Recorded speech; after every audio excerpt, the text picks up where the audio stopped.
yeah. So let's just say.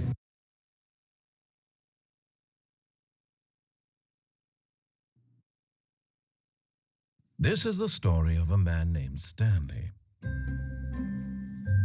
Stanley worked for a company in a big building where he was employee number 427. Employee number 427's job was simple. He sat at his desk in room 427 and he pushed buttons on a keyboard. Orders came to him through a monitor.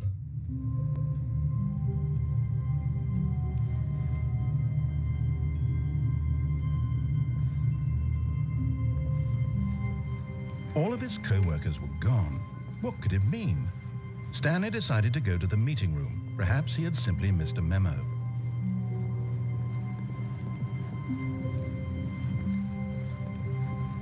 When Stanley came to a set of 2 open doors, he entered the door on his left.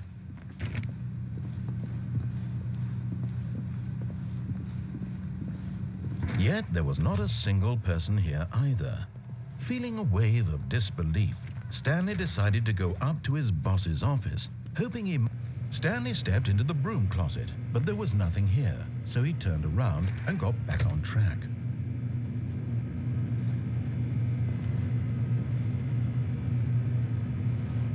There was nothing here. No choice to make, no path to follow, just an empty broom closet. No reason to still be here.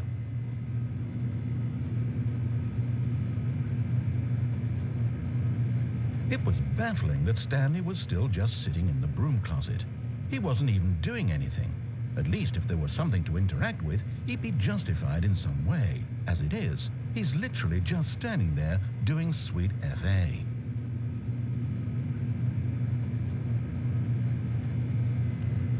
Are you really still in the broom closet?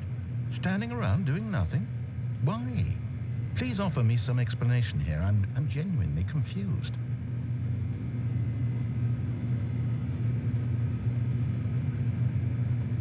You do realize there's no choice or anything in here, right? If I'd said Stanley walked past the broom closet, at least you would have had a reason for exploring it to find out. But it didn't even occur to me because literally this closet is of absolutely no significance to the story whatsoever. I never would have thought to mention it.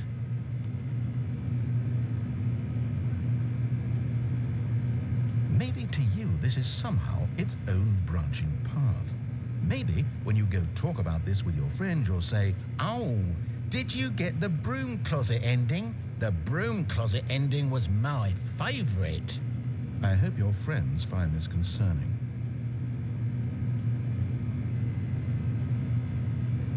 Stanley was fat and ugly and really stupid.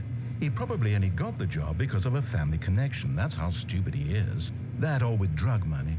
Also, Stanley is addicted to drugs and hookers. Well, I've come to a very definite conclusion about what's going on right now. You're dead.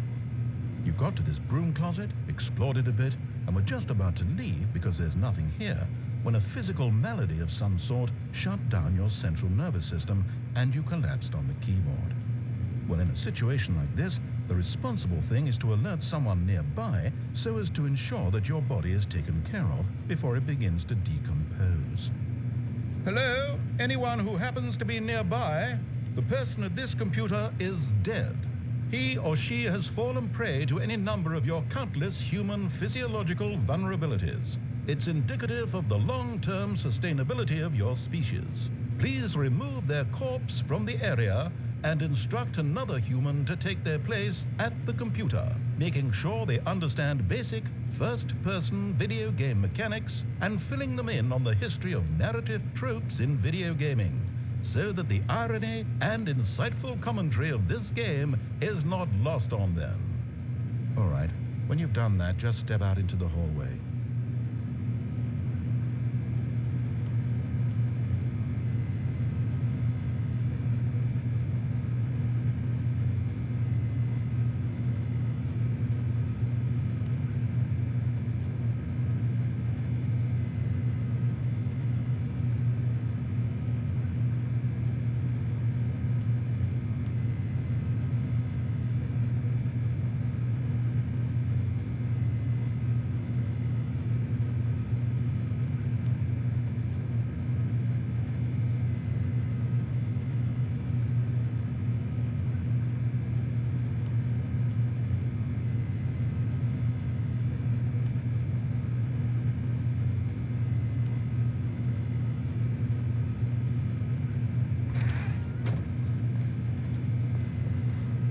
Ah, second player. It's good to have you on board. I guarantee you can't do any worse than the person who came before you. You too? Unbelievable. I'm at the mercy of an entire species of invalids. Perhaps there's a monkey nearby you can hand the controls to. A fish? Fungus? Look, you can hammer out the details. I'm not particularly picky. I'll just be waiting for when you're ready to pick up the story again.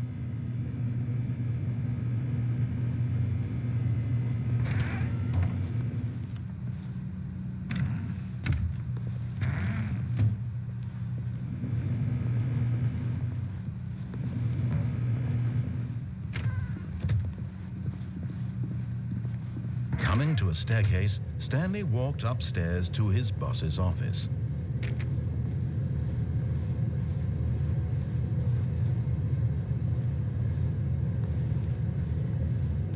But Stanley just couldn't do it. He considered the possibility of facing his boss. Admitting he had left his post during work hours, he might be fired for that. And in such a competitive economy, why had he taken that risk? All because he believed everyone had vanished? His boss would think he was crazy. And then something occurred to Stanley. Maybe, he thought to himself, maybe I am crazy. All of my co-workers blinking mysteriously out of existence in a single moment for no reason at all? None of it made any logical sense. And as Stanley pondered this, he began to make other strange observations. For example, why couldn't he see his feet when he looked down? Why did doors close automatically behind him wherever he went? And for that matter, these rooms were starting to look pretty familiar. Were they simply repeating?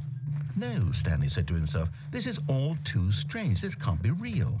And at last, he came to the conclusion that had been on the tip of his tongue. He just hadn't found the words for it. "I'm dreaming!" he yelled. "This is all a dream." Oh, what a relief Stanley felt to have finally found an answer, an explanation. His co-workers weren't actually gone. He wasn't going to lose his job. He wasn't crazy after all. And he thought to himself, I suppose I'll wake up soon. I'll have to go back to my boring real-life job pushing buttons. I may as well enjoy this while I'm still lucid. So he imagined himself flying and began to gently float above the ground. Then he imagined himself soaring through space on a magical starfield, and it too appeared. It was so much fun, and Stanley marveled that he had still not woken up. How was he remaining so lucid? And then perhaps the strangest question of them all entered Stanley's head. One he was amazed he hadn't asked himself sooner. Why is there a voice in my head dictating everything that I'm doing and thinking? Now the voice was describing itself being considered by Stanley, who found it particularly strange. I'm dreaming about a voice describing me, thinking about how it's describing my thoughts, he thought.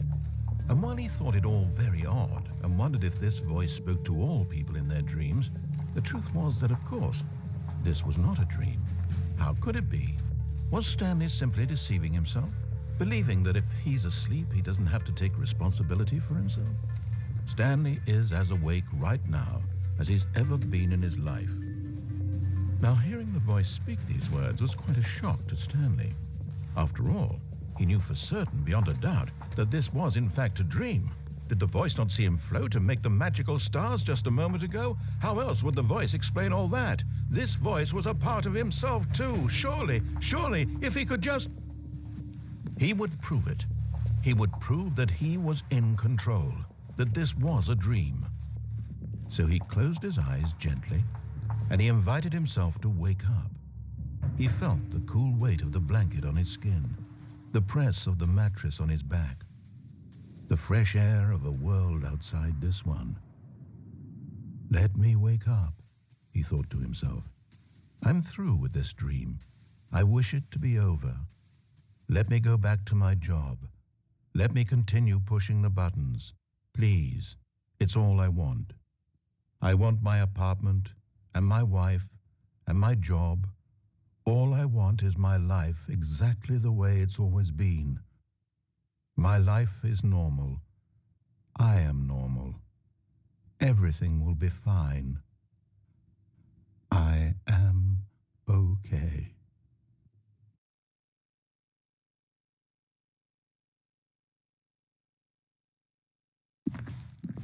Stanley began screaming. Please, someone, wake me up. My name is Stanley.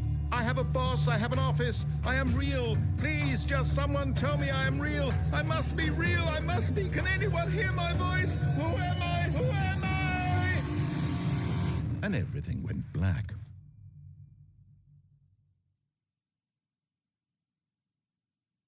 This is the story of a woman named Mariella. Mariella woke up on a day like any other. She arose, got dressed, gathered her belongings, and walked to her place of work. But on this particular day, her walk was interrupted by the body of a man who had stumbled through town talking and screaming to himself, and then collapsed dead on the sidewalk. And although she would soon turn to go call for an ambulance, for just a few brief moments, she considered the strange man. He was obviously crazy. This much she knew. Everyone knows what crazy people look like. And in that moment, she thought to herself how lucky she was to be normal. I am sane. I am in control of my mind. I know what is real and what isn't. It was comforting to think this, and in a certain way, seeing this man made her feel better. But then she remembered the meeting she had scheduled for that day, the very important people whose impressions of her would affect her career, and by extension, the rest of her life. She had no time for this, so it was only a moment that she stood there, staring down at the body. And then she turned and ran.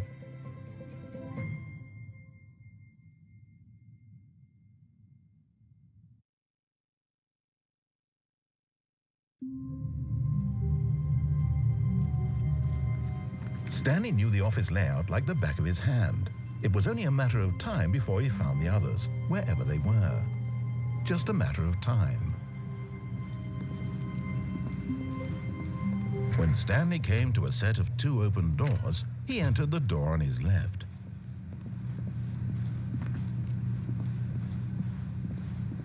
Yet there was not a single person here either. Feeling a wave of disbelief, Stanley decided to go up to his boss's office. Oh no, not again. I won't be part of this. I'm not going to encourage you. I'm not going to say anything at all. I'm just going to be patient and wait for you to finish whatever it is you enjoy doing so much in this room. Please take your time.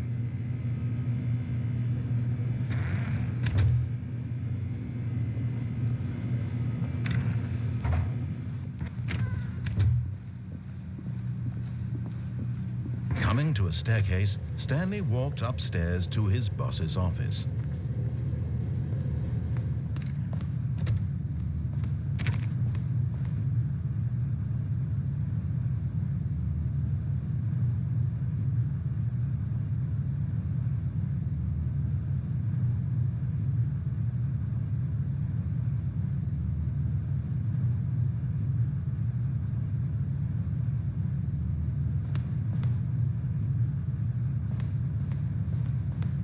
Stepping into his manager's office, Stanley was once again stunned to discover not an indication of any human life.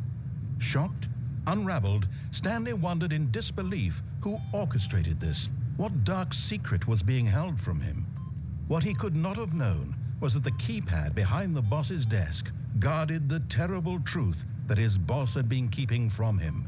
And so the boss had assigned it an extra secret PIN number, 2845. But of course, Stanley couldn't possibly have known this.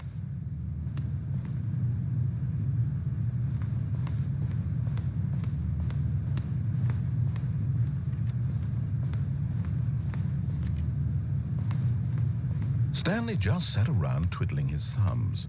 Trying to input anything on the device was useless, since he could never possibly know that the combination was 2845.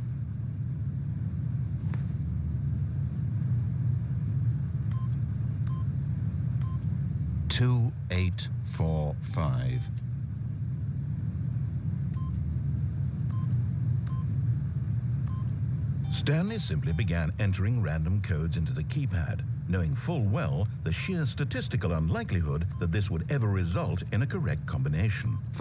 But it turns out that the panel's emergency override kicked in, and the door just opened all by itself. And Stanley got the hell along with the story. Well, whoop-de-doo.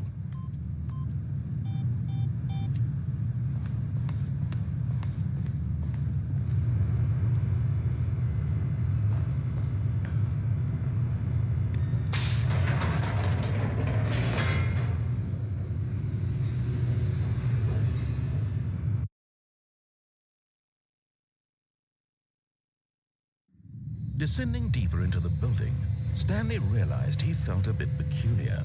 It was a stirring of emotion in his chest, as though he felt more free to think for himself, to question the nature of his job. Why did he feel this now, when for years it had never occurred to him? This question would not go unanswered for long.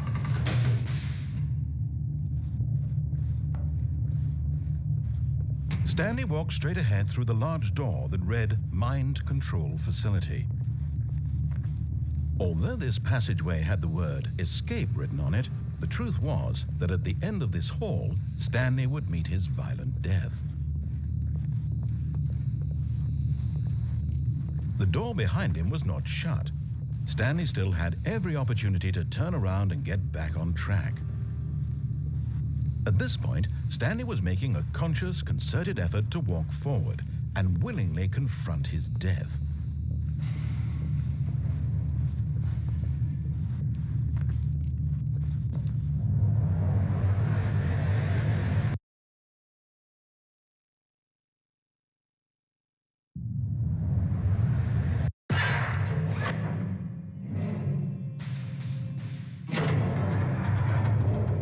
As the machine whirred into motion and Stanley was inched closer and closer to his demise, he reflected that his life had been of no consequence whatsoever.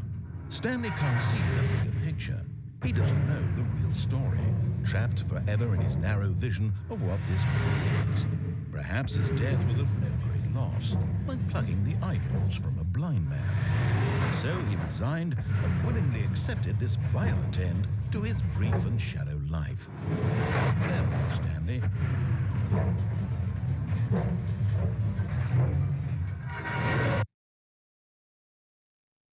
"Farewell, Stanley," cried the narrator, as Stanley was led helplessly into the enormous metal jaws.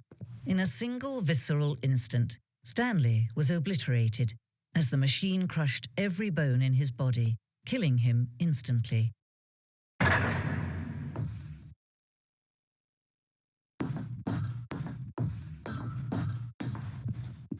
And yet it would be just a few minutes before Stanley would restart the game, back in his office, as alive as ever.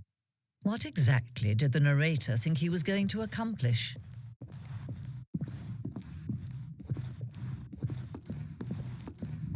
When every path you can walk has been created for you long in advance, death becomes meaningless, making life the same.